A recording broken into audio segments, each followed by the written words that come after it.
Hi there, ये ECO 401 economics की short lecture series का 16th लेक्चर है। इस लेक्चर के अंदर आपको मेन पॉइंट्स करवाए जाएंगे और इसकी स्लाइड भी आपसे शेयर की जाएगी।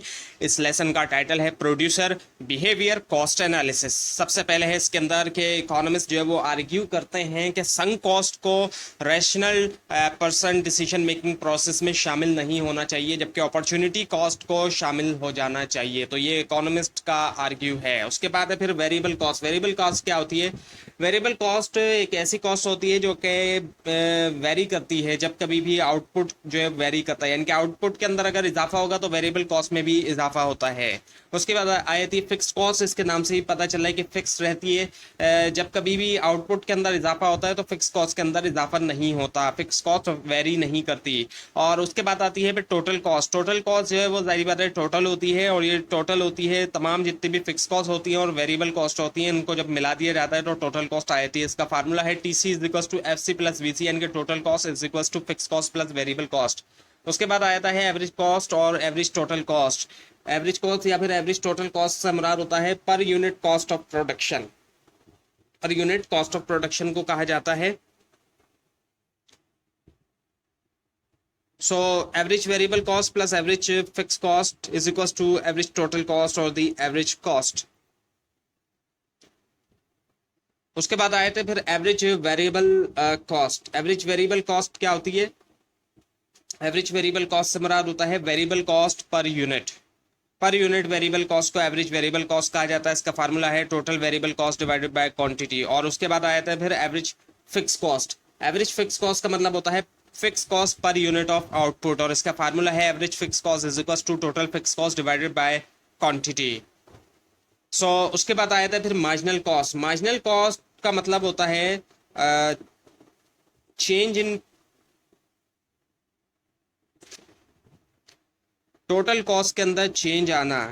और वो टोटल कॉस्ट के अंदर जो चेंज आ रहा होता है वो इस वजह से आ रहा होता है कि जब एक एडिशनल आइटम जो है या एक एडिशनल यूनिट जो है उसको प्रोड्यूस किया जा रहा होता है, बनाया जाता है, तो उससे जो चेंज आ रहा होता है टोटल कॉस्ट के अंदर, उसको हम कहते हैं मार्जिनल कॉस्ट। और इसका फार्मूला है MC which is the marginal cost is equal to change in total cost divided by change in quantity. अब आपके सामने टेबल दिखाया जा रहा है। इसके मुताबिक TC जो है वो टोटल कॉस्ट बराबर है total variable cost plus total fixed cost के। इसमें यहाँ दिखाया जा रहा है जैसे जैसे आउटपुट के अंदर इजाफा होगा 0 से लेकर 7 तक जाएंगे, टोटल फिक्स कॉस्ट 12 की 12 ही रहेगी, टोटल वेरिएबल कॉस्ट 0 से स्टार्ट होगी और उसके अंदर इजाफा होगा। जब टोटल वेरिएबल कॉस्ट में इजाफा होगा तो टोटल कॉस्ट के अंदर भी इजाफा हो जाएगा, क्योंकि टोटल कॉस्ट बराबर है टोटल वेरिएबल कॉस्ट और टोटल फिक्स कॉस्ट के। टोटल कॉस्ट शुरू में 12 होती है, वो टोटल फिक्स कॉस्ट के बराबर होती है टोटल कॉस्ट, क्योंकि टोटल वेरिएबल कॉस्ट 0 होती है इस वजह से, और फिर वो इजाफा होता रहता है। और इसी चीज को यहाँ ग्राफ से दिखाया जा रहा है कि टोटल फिक्स कॉस्ट 12 से स्टार्ट हुई है और वो बिल्कुल फिक्स रही है। उसका बिल्कुल जो लाइन आप देख रहे हैं एक हॉरिजॉन्टल लाइन है, उस लाइन के अंदर उतार चढ़ाव बिल्कुल नहीं है, यानी कि उसके अंदर इजाफा वगैरह बिल्कुल भी नहीं हुआ है। जबकि अगर आप देखें टोटल वेरिएबल कॉस्ट को तो वो 0 से स्टार्ट होती है, क्योंकि वो वेरी करती है, जितनी ज़्यादा आउटपुट होगा उतनी ज़्यादा उसके अंदर इजाफा होगा। 0 से स्टार्ट होते होते वो ऊपर तक जाती जा रही है। और टोटल कॉस्ट जो होती है वो 0 से स्टार्ट नहीं होती, वो वहां से स्टार्ट होती है जहां पे टोटल फिक्स कॉस्ट होती है। टोटल फिक्स कॉस्ट से स्टार्ट होते हुए वो ऊपर जाती जा रही है। जितनी ज्यादा टोटल वेरिएबल कॉस्ट बढ़ेगी फिर उतनी ज्यादा टोटल कॉस्ट बढ़ती जाएगी, और टोटल कॉस्ट हमेशा टोटल वेरिएबल कॉस्ट से ऊपर ही होगी, क्योंकि इसके अंदर टोटल वेरिएबल कॉस्ट भी शामिल है और टोटल फिक्स कॉस्ट भी शामिल है।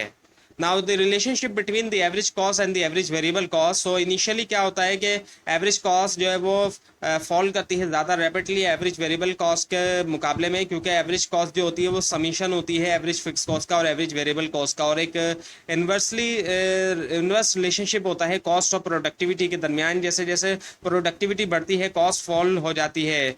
और इक्विवेलेंट जो है इन कांस्टेंट इंक्रीजिंग और डिक्रीजिंग रिटर्न टू स्केल का इन टर्म्स ऑफ कॉस्ट वो है economies of scale, diseconomies of scale and the constant cost.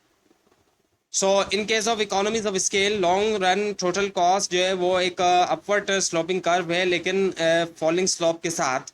और नोट करने वाली बात यह है कि स्लोप जो है वो कभी भी स्लोप कभी भी जो है वो 0 या नेगेटिव नहीं हो सकता। और डिसइकोनॉमीज ऑफ स्केल के अंदर लॉन्ग रन टोटल कॉस्ट जो है वो एक अपवर्ड स्लोपिंग कर्व है इंक्रीजिंग स्लोप के साथ, और कांस्टेंट कॉस्ट में लॉन्ग रन टोटल कॉस्ट जो है एक पॉजिटिवली स्लोप जो है स्ट्रेट लाइन है।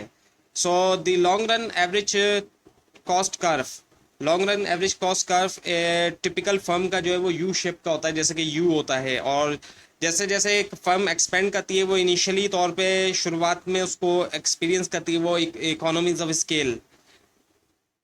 स्केल वो एक्सपीरियंस करती है, तो जो पर यूनिट कॉस्ट होती है उसके अंदर कमी देखने में आती है, और वो इसलिए भी होता है इकोनॉमीज ऑफ स्केल क्योंकि प्रोडक्शन एफिशिएंसी मिलती है और रिसोर्सेज को बेटर यूटिलाइज किया जाता है। और अदर वर्ड्स में, दूसरे वर्ड्स में कहा जाए तो वो फेस करती है downward sloping long run average cost curve. और उसके बाद क्या होता है कि जब scale of operation further increase होता है तो फर्म जो है वो अचीव कर लेती है कांस्टेंट कॉस्ट, यानी कि लॉन्ग रन एवरेज कॉस्ट जो है वो फ्लैट हो जाता है। और फिर फर्दर अगर इंक्रीज करती है अपने ऑपरेशन को तो diseconomies of scale set, और LRAC assumes a positive slope। So कुछ अजम्पशन है जिनको बनाया जाता है जब ड्राइव किया जाता है long run average cost curve को। सो प्राइस ऑफ फैक्टर जो है वो कांस्टेंट है, टेक्नोलॉजी फिक्स्ड है, फर्म चूज करती है ऐसा फैक्टर और कॉम्बिनेशन ऑफ फैक्टर जहां पर MPP of last dollar spend जो है ईच इनपुट के ऊपर जो है वो इक्वल होता है, तमाम MPP जो होता है लास्ट डॉलर स्पेंड का तमाम इनपुट के ऊपर जो है वो बराबर होता है। उसके बाद है फिर long run marginal cost. So long run marginal cost जो है एक इंक्रीमेंटल कॉस्ट होती है, यानी कि इजाफी कॉस्ट होती है जो फर्म इनकर्ट करती है प्रोडक्शन के अंदर जब तमाम इनपुट जो है वो वेरिएबल होते हैं तब। और उसके बाद है फिर relation between the SRAC short run average cost and the long run average cost curve.